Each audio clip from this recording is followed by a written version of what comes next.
né? Começou já? Vai, rola. Adianta aí. Aqui pronto? Aqui é o famoso teto retrátil com sistema de carretilha e ele recolhe bem leve. Bem leve. Olha a leveza. Teto retrátil com 3 folhas. 3 folhas móveis. Certo? Olha aqui. São 3 folhas móveis. Beleza. Todo fabricado em policarbonato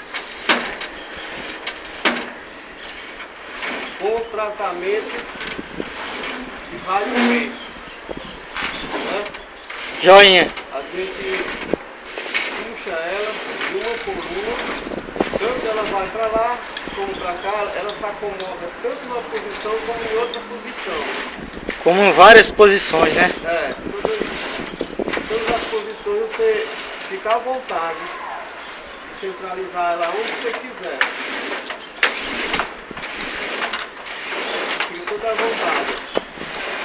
Certo? Show de bola. Aí a gente vai, a primeira, você chega com ela até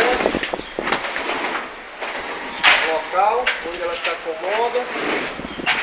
Lá vai a outra. Vai a outra. E a terceira já está no lugar. Beleza? E aí é o chamado teto retrátil. Essa cobertura aqui com uma pequena piscina, bem adequada aqui para um bom lazer. Bom, essa piscina aqui está Certo? coberta que é para não sujar. E ainda tem esse qual é o nome disso aqui? Bica é a parte do motor. Parte da do piscina. motor da piscina. É. Ventilação do motor da piscina. Ventilação do motor da piscina. É, e a bica toda revestida com alumínio enrugado. Isso. Próprio para receber uma cortina de vidro aqui ao redor da fachada. A cortina de vidro pode ser aqui, galera. Bom, essa é mais uma dos serviços nossos, do Guto e Fabrício Samuel. Valeu!